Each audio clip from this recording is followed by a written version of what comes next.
Christopher Fenn is the drinksmith here at Rye in Appleton, Wisconsin. He is evidence of the American craft cocktail scene that has worked its way out into exceptional cocktails in a less than likely location. But his talents work with this environment better than anyone might have expected.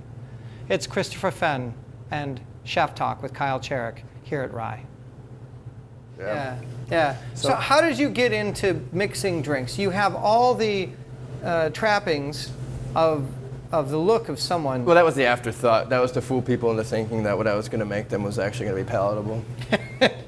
So you're like a smoke and mirrors bartender. Yeah, absolutely. In the craft world. I was down in Key West, living down in Key West, working at a fun restaurant down there called Blue Heaven, and making pisco sours. A lot of mojitos.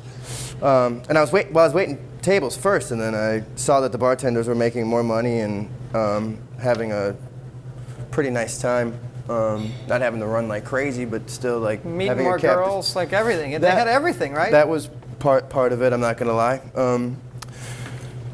Just being able to maintain, I think, relationships is what I liked about bartending more than waiting tables. Is instead of having like 5 to 30-second intervals of exchange, you can develop a relationship with somebody at a bar that you can't really do as a waiter, Right. Unless you're a bad waiter and you're ignoring your tables. Then I guess you could, you find someone who's fun or interesting or you think's going to give you a great tip and hang on to that table. But as a bartender, I can have like a little, 45 minutes, a 2-hour relationship with somebody that. Which can tip into weird uncomfortableness or underpaid therapists. Well, that's absolutely correct. That is part of the shtick, being the philosopher, the therapist, the bartender, the teacher, yeah, the punching bag.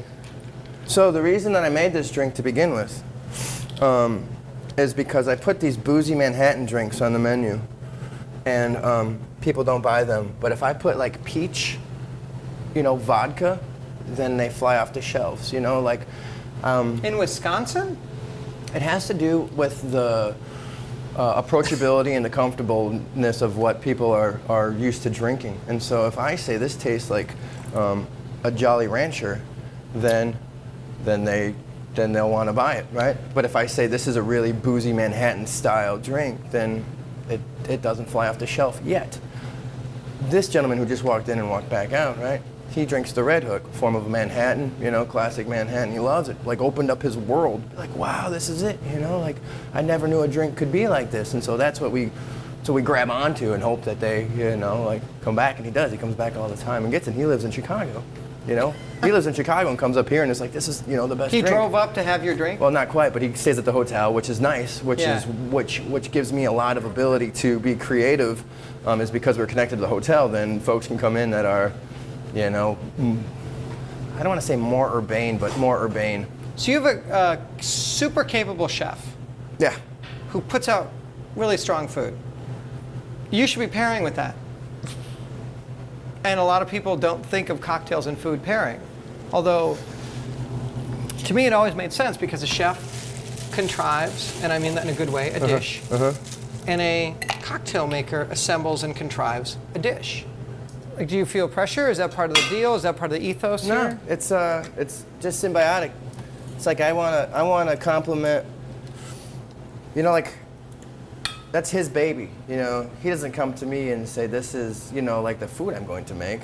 I look and say, all right, this is the culture we're creating. We have, wood, rustic, shells, and so I want to make that kind of drink. Now, of course, people come in here and order, something that might not represent necessarily that vein, and so then we have all sorts of drinks that are for all sorts of purposes. We're in the business to serve.